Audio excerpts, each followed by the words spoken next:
Olá, meu caro e minha cara aluno, estamos aqui com a nossa aula de administração pública e hoje a gente vai falar sobre o terceiro modelo, tá? Terceiro modelo da administração pública, que é o modelo gerencial, tá bom? Friso aqui, mais uma vez, aquela questão das reformas. Nós tivemos duas reformas, a primeira foi para mudar do patrimonialista para o burocrático e a segunda do burocrático para o gerencial, tá?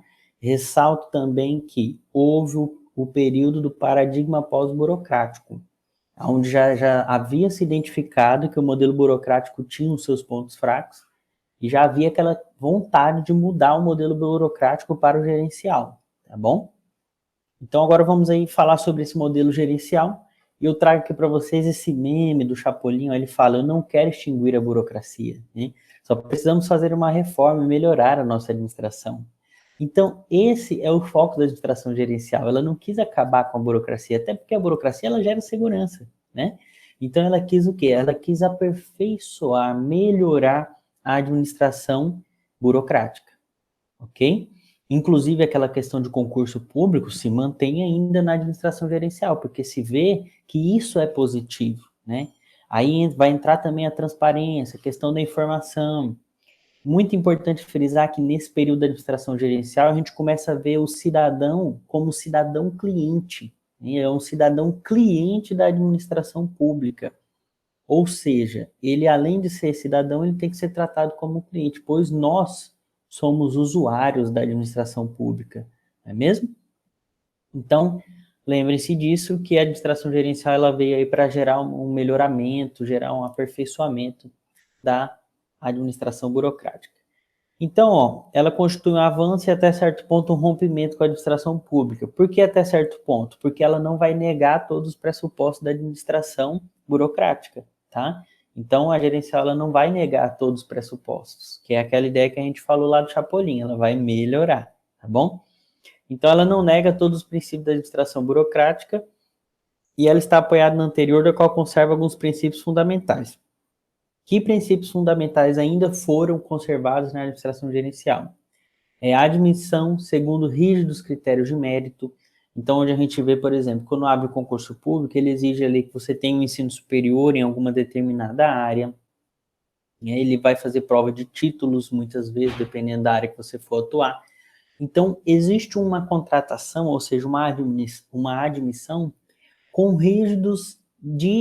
com critérios rígidos de mérito. Ou seja, se a pessoa estudou, ela merece estar naquele cargo. Se a pessoa tem a especialização X ou Y, ela merece estar naquele cargo. Se a pessoa tirou uma nota maior em uma avaliação no concurso, ela merece estar naquele cargo. Então é isso que eu quero que vocês compreendam, tá? A existência de um sistema estruturado e universal de remuneração. Aí nós temos aí, isso daqui, gente, que ele fala um sistema estruturado, não quer dizer que é unificado as remunerações, tá? Não são unificadas. Porém, em algumas áreas em que há o plano de carreira, cargos e salários, que a gente chama aí de PCCS, há essa certa unificação, sim. Como, por exemplo, dos servidores da Unir, né? Há um plano de carreira. Então, isso é muito desenhado, isso é muito claro, é estruturado, tá bom? Mas não significa que vai ter em todos os setores da área pública, ok? As carreiras e a avaliação constante de desempenho. Mas, professor, eu não vejo essa avaliação constante de desempenho, eu trabalho na área pública, né? Mas aí eu falo para vocês, há sim uma avaliação constante de desempenho. E isso muito atrelado a uma questão de promoção.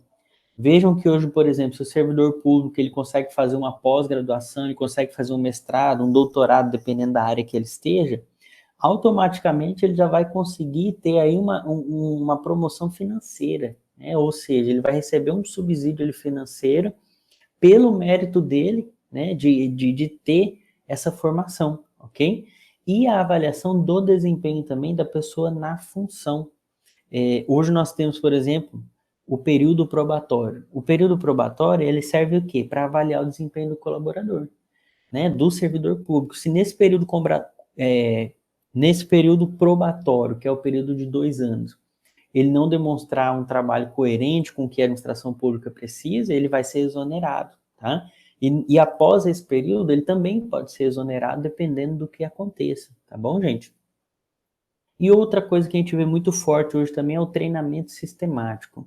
Eu tenho colegas, por exemplo, que trabalham no IFRO, eu tenho colegas que trabalham no Sebrae, que aí já nem é da administração direta, né? Já faz parte da administração indireta, mas ainda assim está ligado, de certa forma, à administração pública. E a gente vê o quanto que o governo fomenta treinamento e capacitação para essas pessoas, e formação, né? Eu vejo os colegas do IFRA ali sempre viajando, fazendo treinamento, fazendo capacitação. Então, isso hoje ocorre na área pública, diferente do que acontecia lá nos anos 80. Que aí o que que acontecia? Naquele período da administração burocrática, os servidores públicos eles não estavam bem capacitados. Então, qual que era a saída que a administração pública utilizava para conseguir pessoas mais capacitadas? Eles utilizavam dentro da administração indireta os cargos de indicação, né? Como, por exemplo, diretores da Petrobras, diretores de grandes empresas estatais. Então, aquela era a forma que a administração pública conseguia para trazer pessoas capacitadas para dentro da gestão pública. Então, isso foi ruim.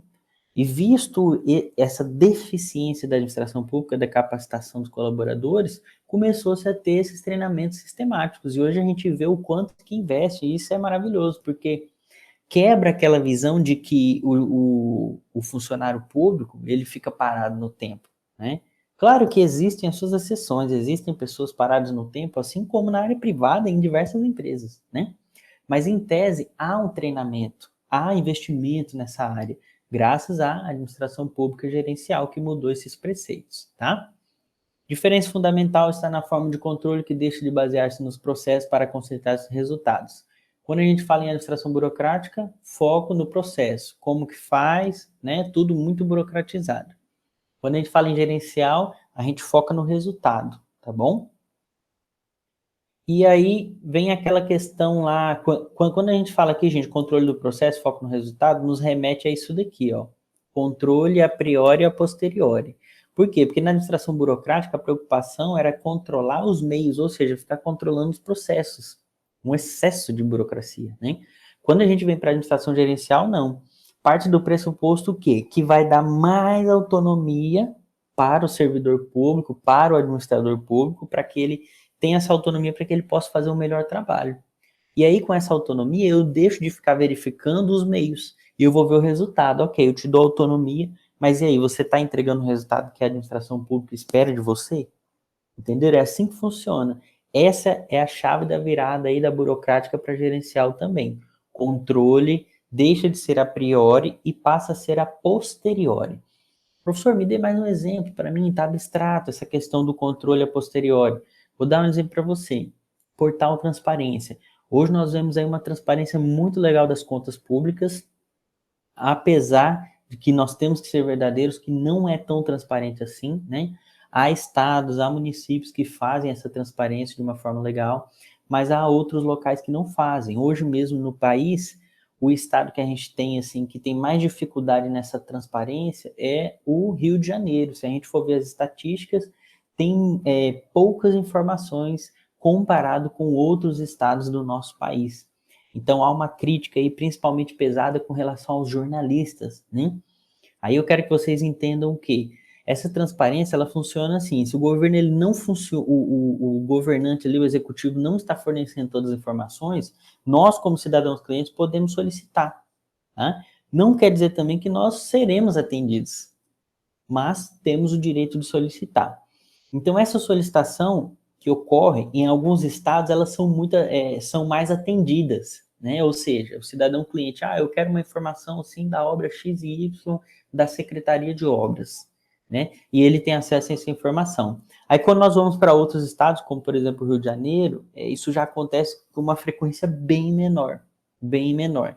E aí entra aquela luta entre jornalistas e poder público, por quê? Porque os jornalistas muitas vezes eles querem essas informações para divulgar, para botar o dedo na ferida, né? E ele tem o direito a solicitar, mas o poder público também tem o direito de não atender, tá bom?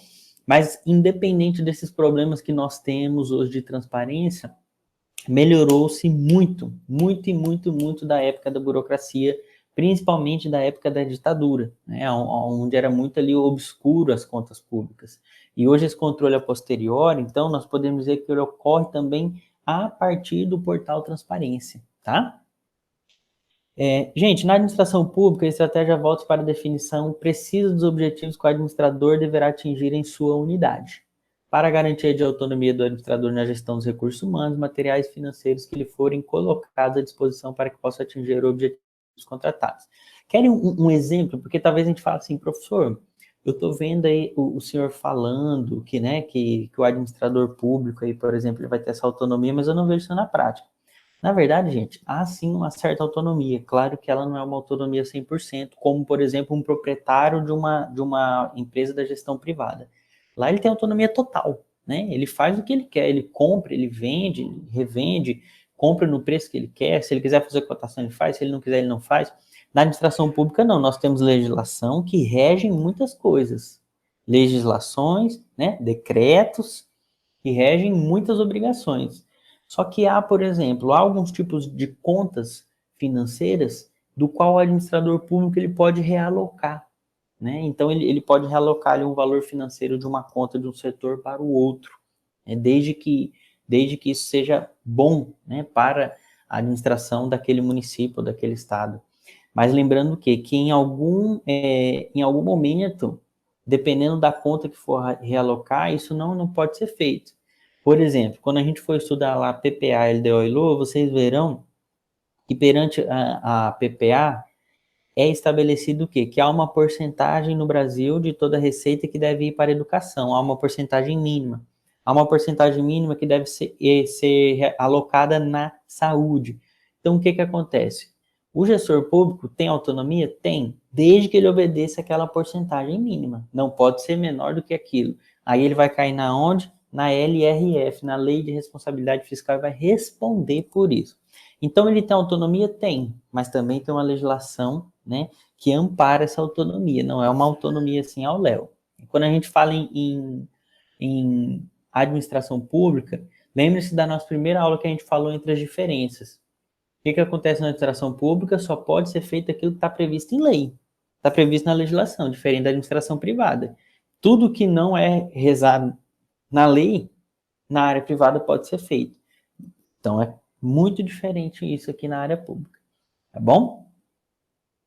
Então, no plano da estrutura organizacional, a descentralização e a redução dos níveis hierárquicos tornam-se essenciais. Em suma, afirma-se que a administração pública deve ser permeável à maior participação dos agentes privados ou das organizações da sociedade civil e deslocar a ênfase dos procedimentos, meios para os resultados fins, tá? Então, aqui, o que acontece? Quando a gente fala que há essa descentralização, é basicamente o quê? Enxugamento da hierarquia funcional. Na década de 90, nós tínhamos ali uma hierarquia muito grande dentro da área pública. E houve aí essa descentralização. Aí nós conhecemos aquele termo downsizing, né? Que o downsize, ele significa o quê? Significa o enxugamento. Quando eu falo enxugamento, é enxugamento da hierarquia funcional. Então, nós utilizamos isso na área privada, também utilizamos na área pública, tá? Então, quando eu tenho esse enxugamento, eu tenho menos líderes, menos aprovações, então eu se torno menos burocrático e, né, é para que se torne mais eficiente também. Nem sempre vai se tornar mais eficiente, mas o objetivo é que seja, tá bom? Então, por isso que houve aí essa descentralização e essa redução do nível hierárquico que nós chamamos de downsizing, beleza? A administração pública, ela inspira-se na administração de empresa privada, mas não pode ser confundida com esta.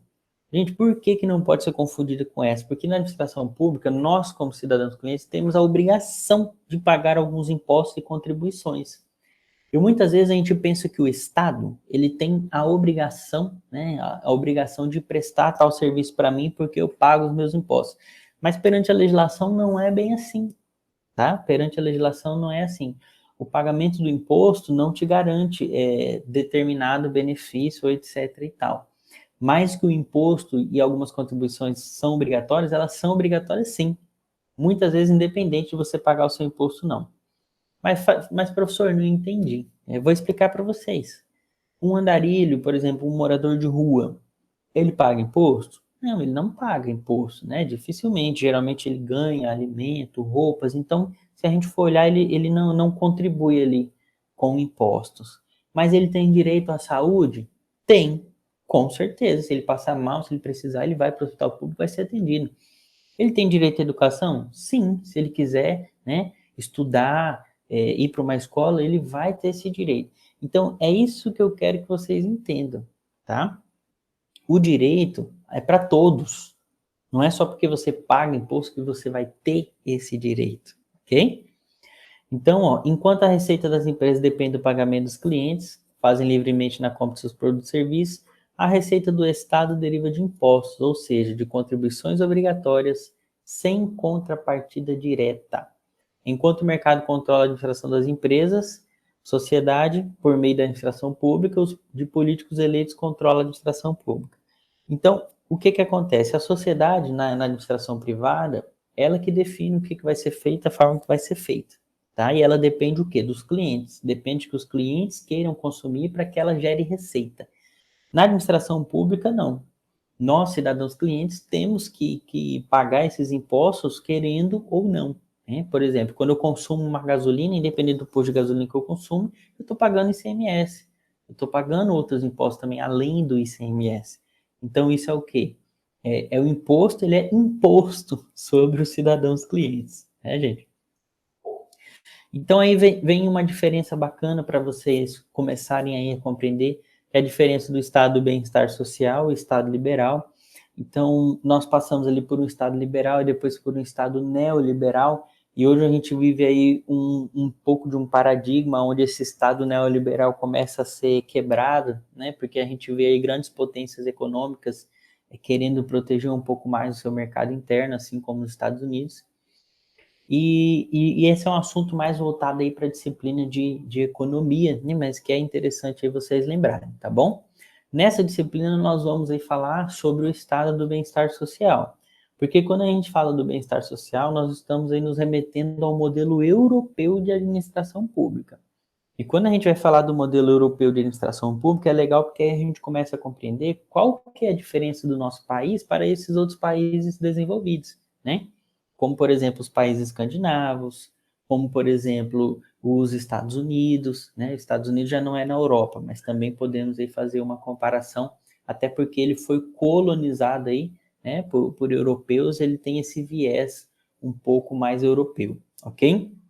Então, ó, enquanto a administração de empresas está voltada para o lucro privado, para maximização do interesse do acionista, esperando que através do mercado o interesse coletivo seja atendido. A administração pública está explícita e diretamente voltada para o interesse público. Então, o que acontece? A empresa privada está voltada para o interesse do cliente dela, né? É um interesse único daquela clientela deles. A administração pública não. Ela está voltada para o interesse de todos, o interesse coletivo, ou seja, o interesse público. Não só de X ou não só de Y, tá bom? Então, quando a gente vê aí o estado do bem-estar social, é um intervencionismo maior do governo, tanto na economia quanto na administração pública, regulação das relações comerciais e de trabalho, o Estado como provedor de direitos sociais. Um exemplo de uma política que poderíamos chamar, que é uma política utilizada no bem-estar social, como, por exemplo, os direitos sociais que a gente vê aqui no Brasil, de seguro-desemprego, né? Pagamento de FGTS, que é que as empresas têm que fazer para os trabalhadores. Então, isso aí é uma política meio que de bem-estar social. Não que a gente viva uma economia de bem-estar social, não, mas é uma política, né? Política voltada ao quê? Para o direito social, tá bom? Salário mínimo e jornada máxima de trabalho, legalmente, maior burocracia em encargos trabalhistas. Então, a gente vê aí que algumas formas da nossa gestão do nosso país, tanto privada quanto pública, nos remetem ao estado de bem-estar social. Mas não podemos dizer que o país é um estado de bem-estar social, ok? A administração pública gerencial vê o cidadão como contribuinte de impostos e como cliente de seus serviços. Então, é aquilo que eu falei para vocês. Quando a gente chega aqui no período da administração gerencial, a gente começa a falar do cidadão como cidadão cliente, ok? Os resultados das ações do Estado são considerados bons, não porque os processos administrativos estão sob controle e são seguros, como quer a administração pública burocrática, mas porque as necessidades dos cidadãos estão sendo atendidas, tá? Então, significa eu dizer o quê? Que por eu estar atendendo a necessidade dos cidadãos, como, por exemplo, o SUS atende às nossas necessidades, né? eu estou aí utilizando da administração gerencial. Mas, professor, calma aí, professor, o SUS não atende a nossa necessidade, professor, o SUS é precário. Ok, meu caro, nós entendemos que o SUS é precário, mas o SUS é algo que nós temos no nosso país que nenhum outro país tem. Nós vamos chegar um momento dessa disciplina que nós vamos fazer essa comparação da administração entre países, e vocês verão que essa assistência que o Brasil dá a nós, cidadãos clientes, ofertando um SUS, independente se a pessoa contribui imposto ou não, é algo que só o Brasil faz, né? Então, assim, mesmo sendo precário, é algo muito bom que nós temos em nosso Brasil, em nosso país, tá? Se você for lá para os Estados Unidos, por exemplo, se você estiver morrendo, se você não tiver um plano de saúde ou não tiver dinheiro para pagar um particular, você vai morrer na sua casa. Não adianta você vir chorar, né, e tal. Eles têm uma política lá nos Estados Unidos, se eu não estou enganado, atende apenas pessoas moradores de rua de forma gratuita. Do restante não atende, tá? Mas aí vem toda aquela situação, professor, ok, lá eles não têm SUS, é diferente, é tudo hospital privado. Porém, né, a carga tributária deles é menor, os americanos pagam menos impostos. Sim, com certeza os americanos pagam menos impostos, tá? Mas aí quando a gente vem aqui para o Brasil, a gente for ver esse viés aí dos impostos, a gente tem que considerar também a dívida pública do nosso país. Porque mais ou menos aí 40 a 42% de tudo que é arrecadado de receita no Brasil é utilizado para pagamento da dívida pública. Então isso aí também é algo que assola a nossa economia, né? É algo que assola a nossa administração financeira do país, tá bom? Então, as principais características da administração pública gerencial é a orientação da ação do Estado para o cidadão usuário ou cidadão cliente, ênfase no controle de resultado através dos contratos de gestão. Né? Outro exemplo aí desse contrato de gestão são empresas terceirizadas, né, que passam ali por toda uma análise, né, toda a licitação, toda aquela parte burocrática que ainda se mantém, mas é para que seja mantido de forma segura esses contratos, né, com a área pública, tá bom? E depois é verificado o quê? Verificado o resultado. Então, fortalecimento e aumento da autonomia da burocracia estatal, organizada em carreiras de Estado, valorização do seu trabalho técnico e político de participar, juntamente com os políticos e a sociedade, da formulação e gestão das políticas públicas. Gente, o que acontece? Quando a gente vê essa questão hoje, por exemplo, de vereadores, a gente vê que cada cidade, né, cada município tem os seus vereadores. Isso é uma forma de dar voz à população. Ou seja, se eu tenho vários vereadores eleitos, em tese, é como se cada vereador daquele representasse uma parte da população. Tá?